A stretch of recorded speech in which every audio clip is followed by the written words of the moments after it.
Hello students, so today we will discuss chapter number 18, local self-government. Okay, students, this chapter is very important chapter. Okay, so read it carefully.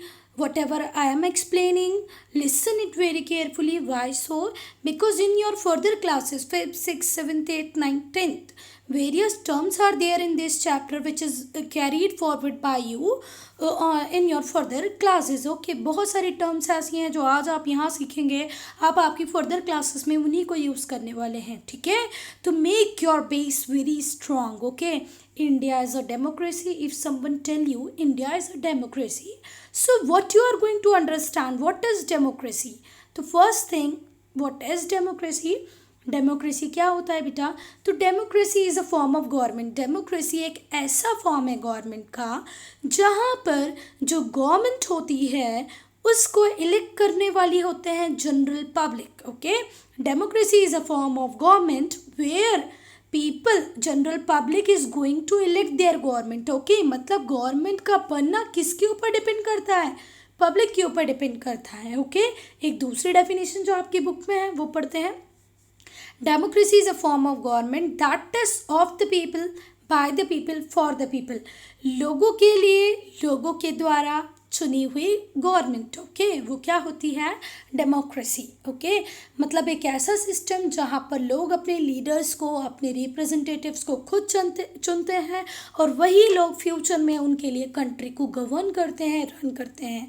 Okay, ठीक, कोई बात समझ में आया? मतलब democracy एक ऐसा फॉर्म है गवर्नमेंट का जहाँ पर पीपल ही इलेक्ट करेंगे अपनी गवर्नमेंट को. ठीक है, और वह जो लोग इलेक्ट होंगे वो गवर्नमेंट को रन करेंगे. ठीक है, इंडिया एक बहुत बड़ी कंट्री है जिसमें बहुत सारे विलेजेस हैं, टाउन्स हैं, सिटीज़ हैं. ठीक है, तो हमारी कंट्री की गवर्नेंस का टास्क क्या इजी होता होगा? First we have 28 states and 8 union territories. Okay, for these 28 states divided into various districts. District is further divided into villages, towns, cities and all. Okay, so is it easy task to manage all these states, union territories, cities, villages in a very nice way by a single person? क्या एक single person इतनी सारी चीज़ों को एक साथ में एक बार में मैनेज कर पाएगा? नहीं. सो इस गवर्नेंस के टास्क को इजी कैसे बनाया जाए? इस गवर्नेंस के टास्क को इजी बनाने के लिए हमारी जो कंप्लीट गवर्नमेंट सिस्टम है उसको 3 लेवल्स में डिवाइड कर दिया गया है. सबसे टॉप नॉच, सबसे ज़्यादा पावरफुल होती है हमारी सेंट्रल गवर्नमेंट. उससे नीचे आती है हमारी स्टेट गवर्नमेंट. सेंट्रल गवर्नमेंट पूरी कंट्री के लिए होती है, स्टेट गवर्नमेंट एक स्टेट के लिए होती है. जैसे आप तेलंगाना में रह रहे हो तो तेलंगाना स्टेट की गवर्नमेंट, लद्दाख में रह रहे हो तो यूनियन टेरिटरी वाली गवर्नमेंट. पर यूनियन टेरिटरी को तो डायरेक्टली कौन कंट्रोल करता है? Central government. आप अगर मध्य प्रदेश में रह रहे हो तो आपकी स्टेट गवर्नमेंट, और मध्य प्रदेश के आप किसी विलेज में रह रहे हो या किसी सिटी में रह रहे हो तो वहाँ पर क्या होगी? Local self government. ओके, तो हमारे इंडिया में 3 टायर हैं गवर्नमेंट के: central government, state government and local self government. Okay, so in this chapter or in this year you will going to read about local self government. कैसे local self government बनती है, क्या क्या duties होती हैं, क्या क्या रिस्पॉन्सिबिलिटीज़ होती हैं. ठीक है, सेंट्रल गवर्नमेंट पूरी कंट्री की है तो वो कहाँ पर होती है? न्यू दिल्ली में होती है. न्यू दिल्ली क्या है? हमारे इंडिया का कैपिटल है. ये नेशनल इम्पोर्टेंस के जितने भी मैटर्स होते हैं जैसे डिफेंस, फाइनेंस, रेलवे, इन सब में डील करती है. ठीक है, फिर स्टेट्स, हर स्टेट्स की अपनी गवर्नमेंट होती है. ठीक है, हर स्टेट की गवर्नमेंट अपने स्टेट के law and order, transport, health services के लिए रिस्पॉन्सिबिलिटी लेती है. फिर लोकल सेल्फ गवर्नमेंट होती है, refers to the government of village, towns और cities. Okay, so I hope it is very clear to you. If not, do write in comment section. First, central government for complete country. इसके पास national importance के matters होते हैं जैसे defence, finance, railways. फिर इसके नीचे आती है स्टेट गवर्नमेंट जिनको कुछ मैटर्स में अपनी ऑटोनॉमी दी गई है. स्टेट गवर्नमेंट अपने स्टेट का लॉ एंड ऑर्डर मेंटेन करेगी. ठीक है, पुलिस, हेल्थ सर्विसेज, ये सारी चीज़ें किसके, एक स्टेट गवर्नमेंट के।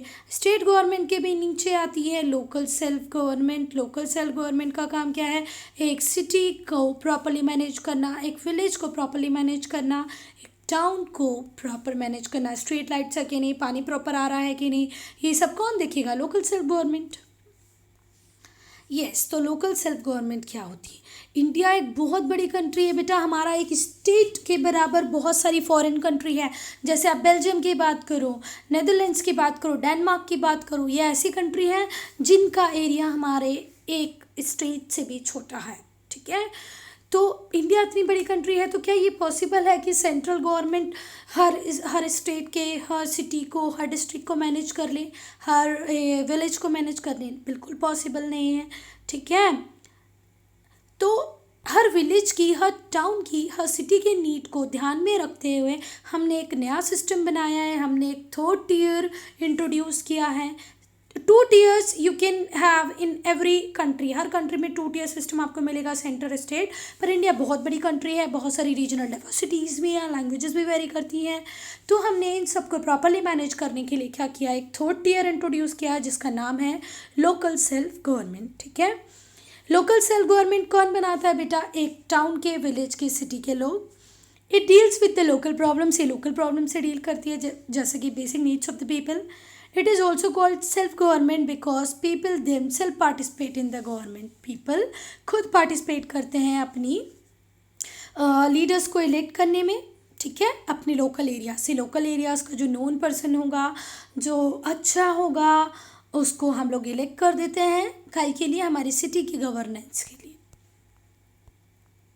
यस स्टूडेंट्स, तो when we talk about ancient period, अगर हम एंशिएंट टाइम की भी बात करें तो हर विलेज में अपना लोकल गवर्नमेंट सिस्टम होता था, ठीक है।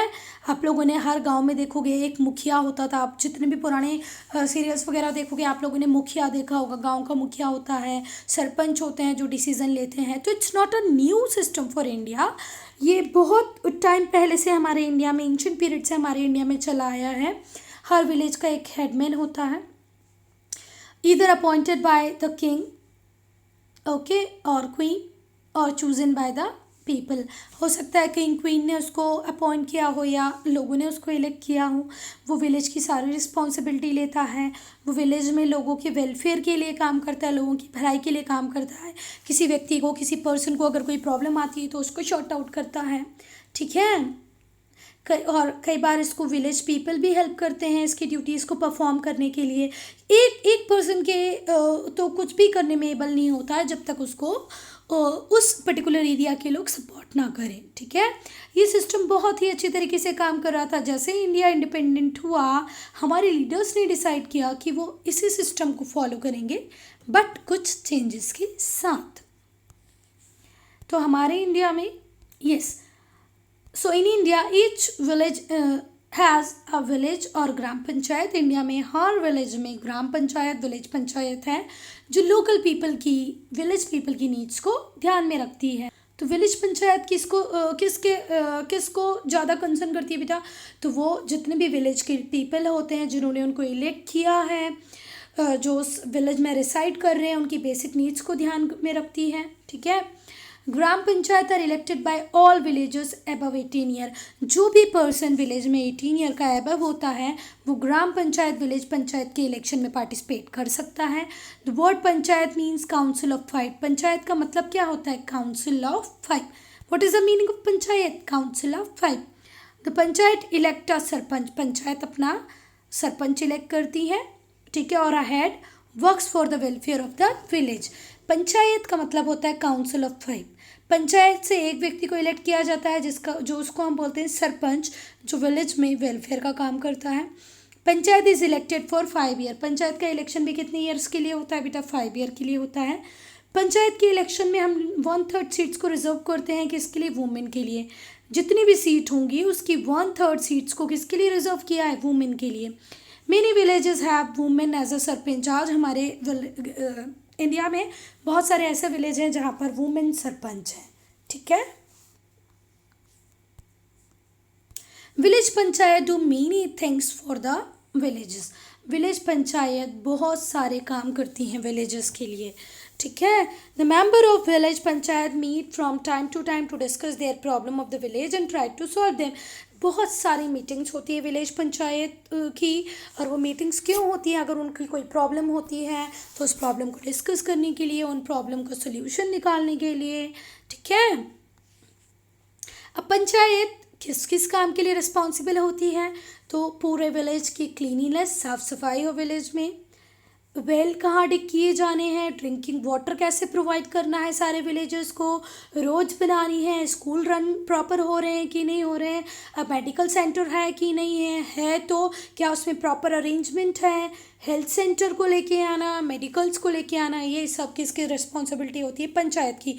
तो पहली बात तो विलेज साफ़ सुथरा रहे, वहाँ पर स्कूल प्रॉपरली रन करें, मेडिकल सेंटर हो, हॉस्पिटल प्रॉपरली रन करें, वेल प्रॉपर हो, हर घर में पानी हो, ये सारी चीज़ों की रिस्पॉन्सिबिलिटी किसकी होती है बेटा? विलेज पंचायत की होती है।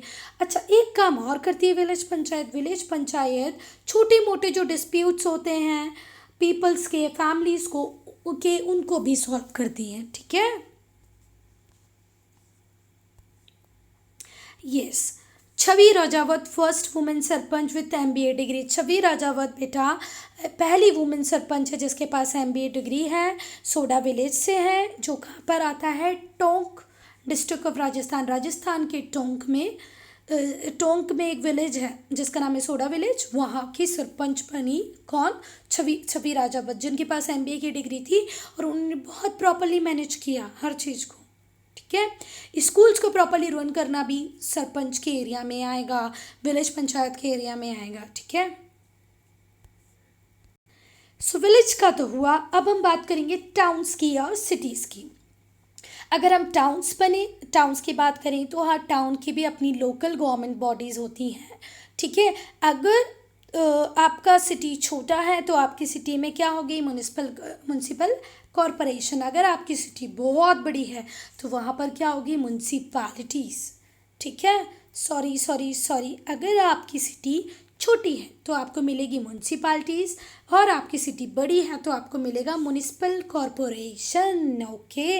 यहाँ पर एक लाइन मैंने फ्लो में थोड़ी सी रॉन्ग बोली, उसको राइट करना है। छोटी सिटी में होती है म्यूनसिपैलिटीज़ और बड़ी बड़ी सिटीज़ में होती है म्यूनिसिपल कॉरपोरेशन।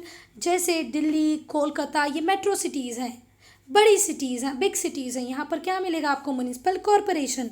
जबकि जो स्मॉल सिटी होंगे जैसे पुरी, बुधवन, यहाँ पर क्या मिलेगी आपको? म्यूनसिपैलिटीज़। ओके। तो आप आपके पेरेंट्स से पूछिए, आप जिस भी एरिया में रहते हैं वहाँ पर म्यूनसिपैलिटी है कि म्यूनिसिपल कॉरपोरेशन है, और आप आपके एरिया का नाम लिख के आप बताएं वहाँ पर म्यूनसिपैलिटी है कि म्यूनिसिपल कॉरपोरेशन। जितने भी छोटे छोटे एरिया सिटीज़ होंगे जैसे पुरी, बुर्दवान, यहाँ पर 2 लिखे हैं, वहाँ पर क्या होंगे? म्यूनसिपैलिटीज़। बड़ी बड़ी सिटी दिल्ली, मुंबई, कोलकाता, यहाँ पर क्या मिलेंगे? Municipal corporation. अब जो चीज़ आपको ऑब्जेक्टिव क्वेश्चन के लिए ध्यान रखनी है वो है, छोटी city is equals to municipalities, बड़ी city is equals to, big cities is equals to municipal corporation.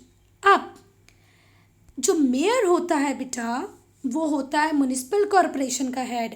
अगर आपकी मैम 1 मार्क के क्वेश्चन में पूछती है who is the head of municipal corporation, write down mayor as a answer. If आपके teacher पूछते हैं who is the head of municipality, write down chairperson. हर म्यूनसिपैलिटी का क्या होता है बेटा? एक चेयर पर्सन होता है। यस। और म्यूनिसिपल कॉरपोरेशन का कौन होता है? मेयर। ठीक है। तो ये थोड़ा सा ध्यान रखें, मैच द कॉलम में भी आएगा। म्यूनिसिपल कॉरपोरेशन किसके साथ मैच करोगे? मेयर के साथ। म्यूनिसिपैलिटी किसके साथ मैच करोगे? चेयर पर्सन के साथ। ठीक है। जैसे विलेज पंचायत में होता है वैसे ही टाउन्स और सिटी के इलेक्शंस के लिए भी होता है कि अगर आपकी एज 18 ईयर से अबव है तो आप इलेक्शन में पार्टिसिपेट करेंगे। म्यूनसिपैलिटी का इलेक्शन हो आपकी सिटी में या आपकी बड़ी सिटी हो तो म्यूनिसिपल कॉरपोरेशन का भी इलेक्शन हो सकता है। ठीक है। और इलेक्शंस 5 ईयर्स में ही होंगे। ठीक है। तो म्यूनसिपैलिटी और म्यूनिसिपल कॉरपोरेशन बड़ी और छोटी जगहों के हिसाब से इनके नाम बदल दिए गए हैं, पर बाकी इनके फंक्शन सिमिलर होते हैं।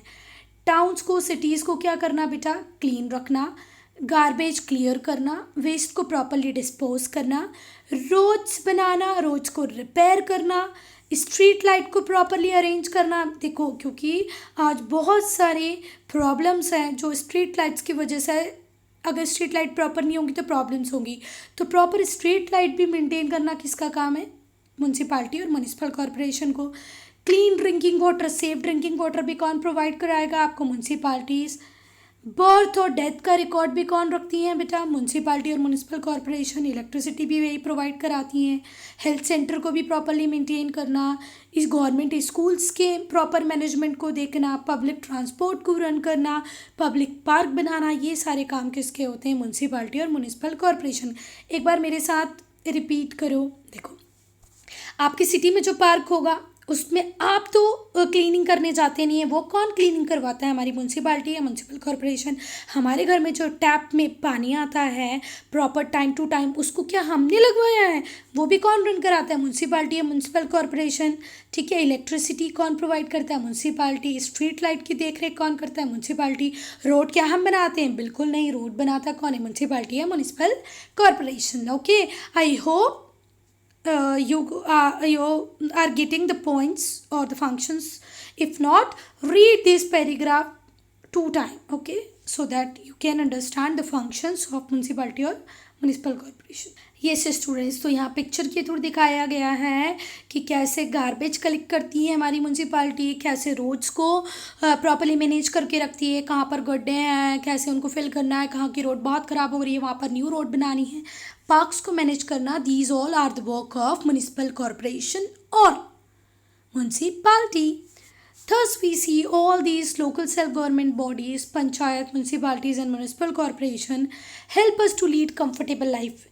अगर बेटा रोड्स प्रॉपर नहीं होंगे, पार्क्स नहीं होंगे, स्ट्रीट्स में लाइट नहीं होंगी, तो क्या हम हमारी लाइफ को प्रॉपर वे में कंफर्टेबली लीव कर पाएंगे? बिल्कुल नहीं लीव कर पाएंगे। तो इसीलिए ज़रूरी है कि ये सारे लोग हमारे लिए अच्छे से काम करें, so that we have comfortable lifes. Okay, so thanks to municipality, municipal corporation और village panchayat that they are doing various things for us. Okay, so if you have any doubt, any problem, any suggestions, do write in comment section. Okay.